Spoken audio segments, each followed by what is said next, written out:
One of the most dramatic events in recent Catholic Church history has been the Episcopal consecrations performed by Archbishop Lefebvre this past June 30th.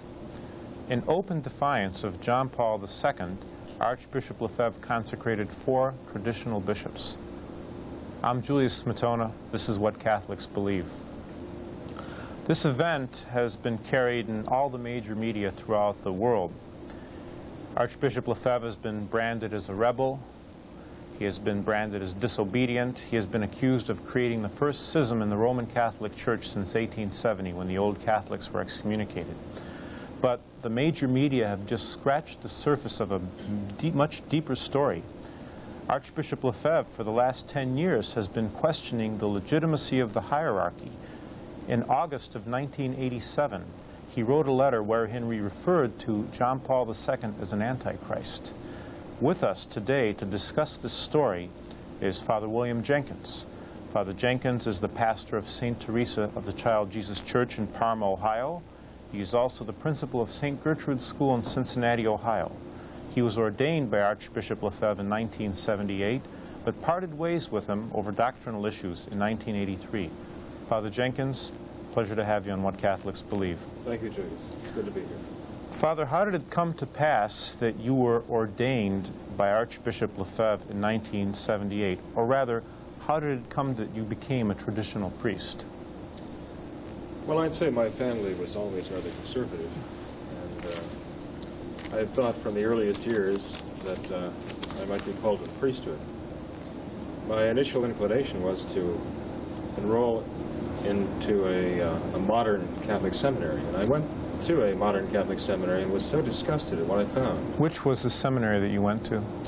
It was St. John Vianney in Miami. And I was just appalled by what I found there. This would have been back in the late 60s. And so eventually I wound out at a very conservative seminary of a religious order out in California. We were sent to study in Dallas, and then finally to Innsbruck, Austria, and then to Rome at the Angelicum. And I finally went to a Cone with Archbishop Lefebvre, because no matter whether I was going to what was considered a liberal seminary or a conservative seminary, I found the problem to be essentially the same. A deviation from the faith, actually a ridicule of the faith. I found that the professors in the modern seminaries are very adept at raising very difficult questions, but never giving answers to those questions. So the seminarians are left with the idea that the faith is nothing but a series of difficult questions, of enigmas. In 1976, Archbishop Lefebvre's order was suppressed by Paul VI. Didn't you feel a little uneasy that you were being disobedient by joining the seminary, by entering the seminary in Écône and associating yourself with Archbishop Lefebvre? Not at all. I went to Écône the very year that it was suppressed, and I felt no qualms about that whatsoever. My 6 years in the modern seminaries, as I say, both the liberal and conservative side, convinced me, finally, that the only way to effectively resist what Paul VI called the auto-destruction of the Church was to simply break out of the changes entirely and have nothing to do with them, as though they were some kind of horrible disease, and just go back to the old traditional Catholic way and hold on to that for dear life. But at the same time, it's a tradition of the Catholic Church to obey the Pope. Didn't it make you feel uneasy that you were expressly going against his wishes? No, it didn't. It didn't make me uneasy, because I saw and I see that John Paul II and John Paul I and Paul VI and John the 23rd actually were not being obedient themselves. They also must be obedient. The Pope is also subject. The Pope is subject to Christ and what Christ did, what Christ established. And that means what Christ has established through 20 centuries of Catholicism. And when the Pope deviates from that, he becomes an enemy of the Church. He becomes a wolf instead of the shepherd. Remember, the whole purpose of the papacy, as established by Christ, was to feed the flock and to act as the custodian, the custos of Catholic tradition and divine revelation. And when the Pope turns on that, then he becomes an enemy of the Church and an enemy of Christ. Before I get into your actual relations and your ultimate separation from Archbishop Lefebvre, perhaps you could tell us a little about Archbishop Lefebvre. At what point did he enter into a kind of a hostile relationship with the Vatican? Archbishop Lefebvre would have entered into what you would call a hostile relationship when he tried to resist the changes. It was in 1975, I believe, that a couple of visitators were sent from Rome to examine his seminary in Ancona and to talk to the seminarians. And the report they turned into the Vatican was actually quite favorable. But the sticking point was the traditional Mass. And it was just a matter of a few weeks after that visitation took place and the favorable report was filed in the Vatican that the Archbishop was called to Rome and told by a board of 3 cardinals that his society no longer existed, that he was suppressed. It really is a matter of the faith. It's not a matter of whether we're getting along with anybody or whether we're friendly with this person or that person.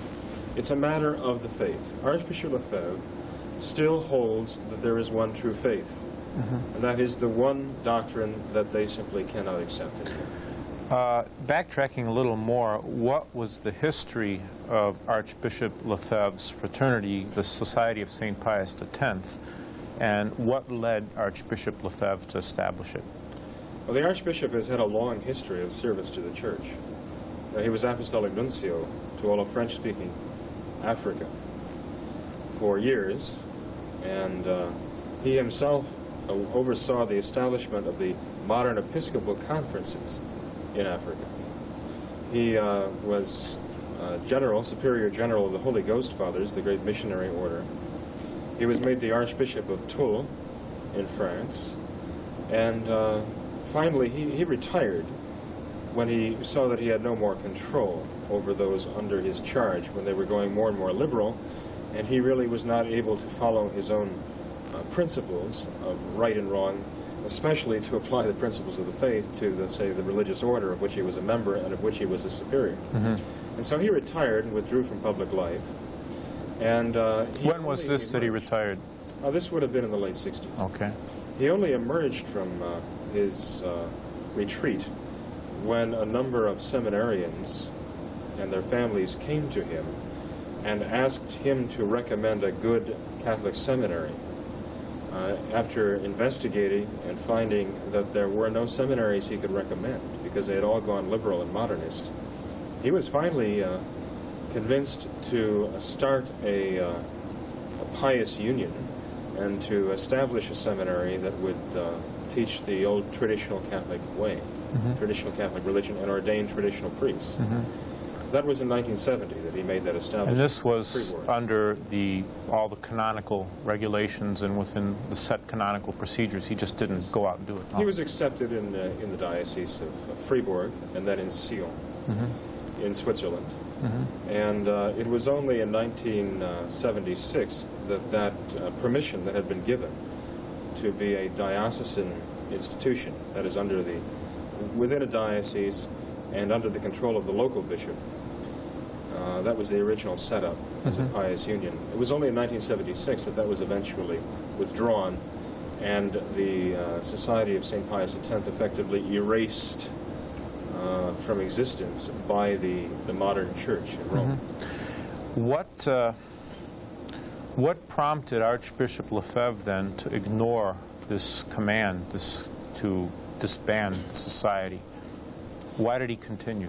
Well, he felt he had to continue because it was a matter of the faith. It's not just a matter of a club that he established.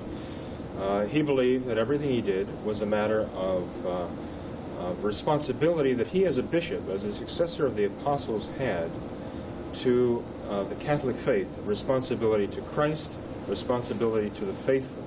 Remember, the supreme law of the Church is the salvation of souls.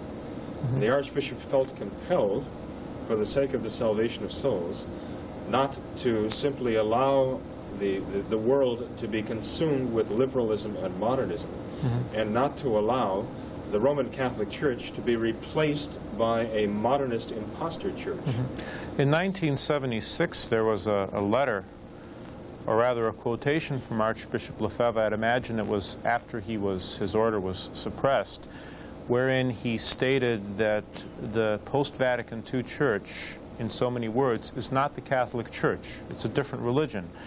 And further, he stated that anyone who identified himself with that religion was not Catholic, and he said this goes all the way up to the Pope.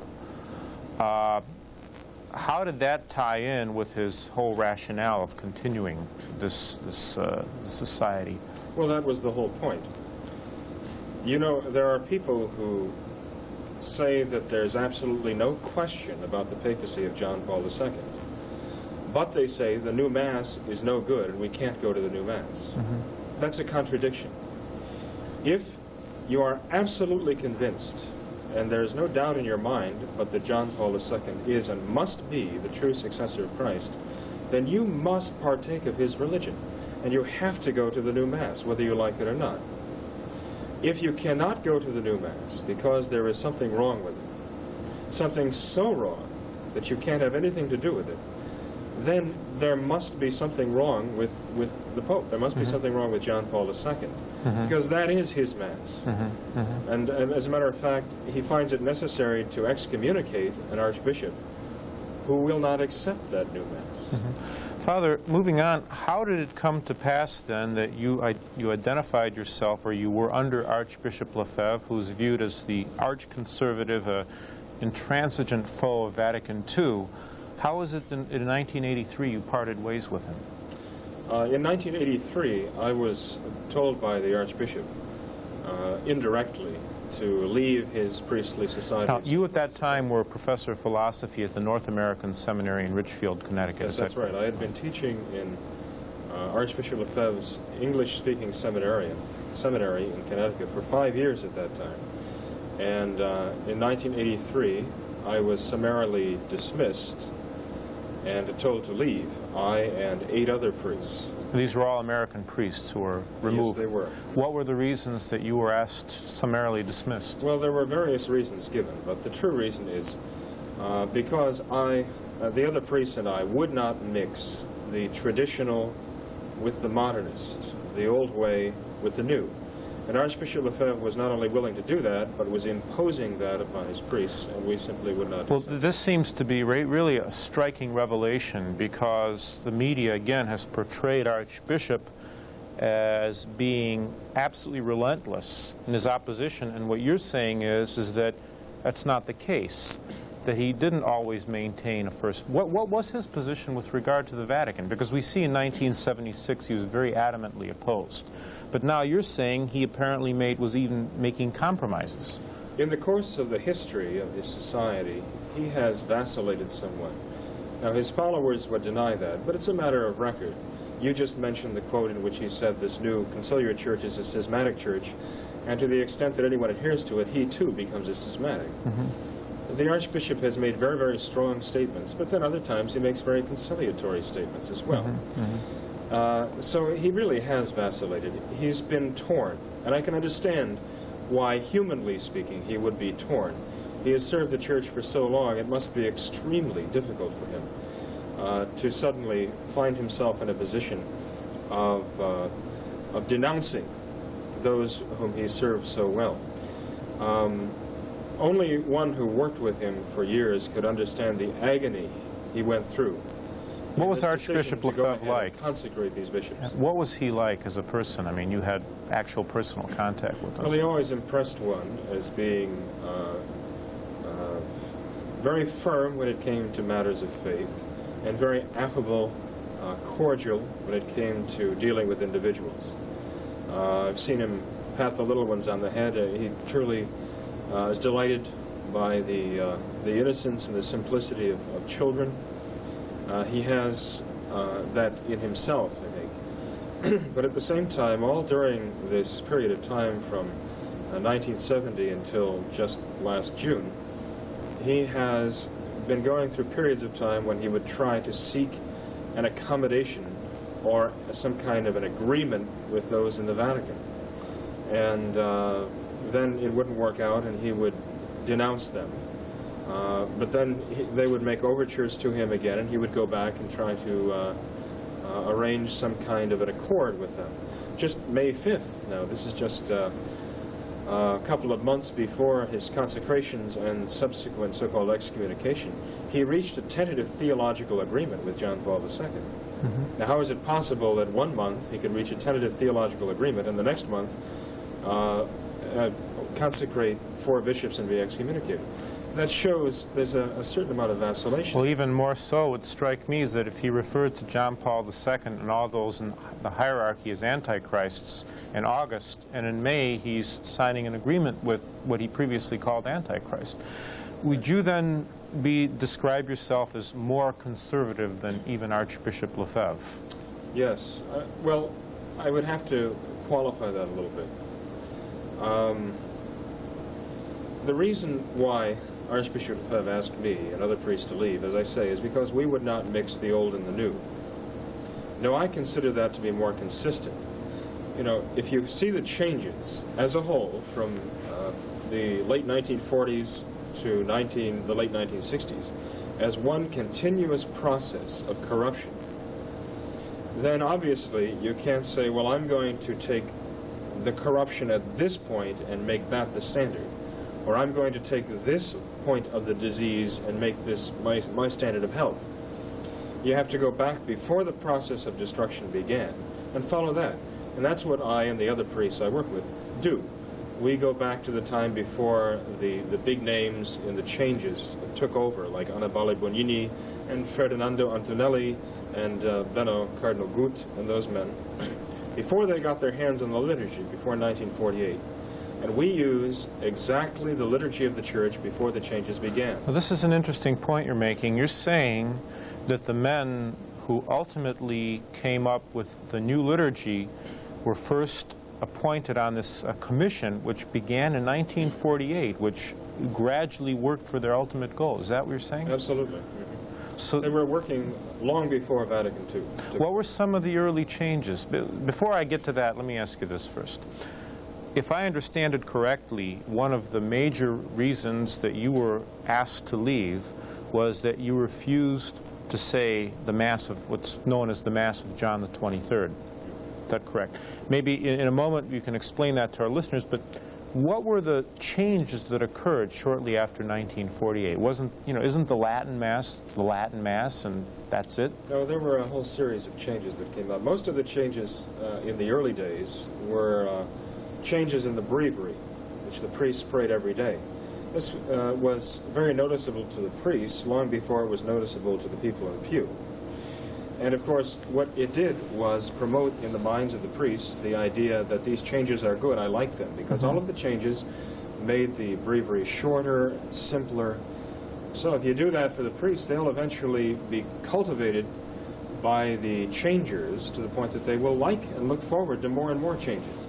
And the people would be prisoners when they first noticed the changes. Well, you know, my father, place in the Mass. I wasn't born yet at this time, and my late father recounted to me, in fact my older brother as well, that even in the early 1950s there were changes in the liturgy, something which was known as the dialogue Mass, where the people would respond to the priest and so on and so forth. Did that actually happen, and what happened there? I mean, what developed, what transpired? The dialogue Mass effectively made the whole congregation the servers at Mass. And that broke down already a distinction between the sanctuary and the rest of the church as a holy place. The pulling out of the communion rail after that was nothing but a formality. Then we had the changes in the Holy Week rite. Now, this was in the mid-50s. This was in the early mid-50s. Bonini was heard to remark that if they, the modernists, the changers, could get through their new program for Holy Week, then the entire liturgy would fall before them. But it seems, though, that from 1948 until the death of Pius XII in 1958, they accomplished comparatively little. I mean, they had maybe the dialogue Mass, which I was told that this was withdrawn, too. They tried it a little. There was a resistance from the faithful, and it was drawn back. The Holy Week rites, I imagine they stood. Why was it that they accomplished so little in 10 years? I think because they did not have the cooperation, full cooperation of Pope Pius XII. They were very shifty. They managed to sneak a number of things through. I understand the only decree that actually came through with the personal approval of Pius XII was the changing of the Easter Vigil ceremony from the morning to the evening of Holy Saturday. Everything else was handled by these men, signed by these men. And, so he effectively did not approve of anything except for the Easter Vigil change? As far as I know. In fact, the last years of his life, he was very, very sick. He didn't have a great deal of energy, and these men were very crafty. You know, Pope Pius XII is the one who wrote Mystici Corporis, and he was not in favor of changing the liturgy to get back to some so-called primitive liturgy. He condemned that idea in his encyclicals. Well, because I recall one encyclical he wrote where he said it would be wrong, for instance, to go back to the early changes. It would be wrong to put a table in place of an altar. But this is precisely what happened. But then what happened? 1958, Pope Pius XII dies, and suddenly we are faced with a rash of changes which came very violently and very quickly. And there's a good reason for that. The man who was singularly responsible for that was Angelo Roncalli, John the 23rd. John the 23rd had been part of that nest of modernist moles in the church, even back in the 1930s and 40s. He had been working with a group of the worst liberals seeking change in the liturgy, and he had been attending secret meetings of these men in Belgium and in France 20, 30 years before he was elected Pope. So by the time he was elected, he was all ready to go. And no sooner had he been elected than he welcomed to Rome some of the worst modernists in the church of that time and for the decades before. Let me just say that the whole history of this thing is a very sordid history, and it leads inexorably right up to the present day. We have to see this whole history as a process of revolution. And that is why I support Archbishop Lefebvre absolutely in consecrating bishops to carry on the traditional Catholic religion. The church has been attacked. The church has been poisoned. And we can't let that happen. I consider his excommunication to be totally null and void in the eyes of God. Rather, I think the excommunication tells you more about John Paul II than it does about Archbishop Lefebvre. Because Archbishop Lefebvre has been excommunicated for holding to the religion of the Catholic Church before Vatican II. The church that produced all of the saints over the centuries by that liturgy and by that faith. If John Paul II is not in the same church with Archbishop Lefebvre, then he is not in the traditional Roman Catholic religion. Father, this is an interesting point, just jumping back again to the liturgical changes. We always read in the newspapers that the new liturgy was mandated by the Second Vatican Council and it came to pass after Vatican II. But what you've narrated to us shows that this has been a long process and did not just spring forth, so to speak, like from the head of Zeus. Well, look at Vatican II. When Vatican II first convened, there were 5 schemas that had been prepared for discussion by the fathers.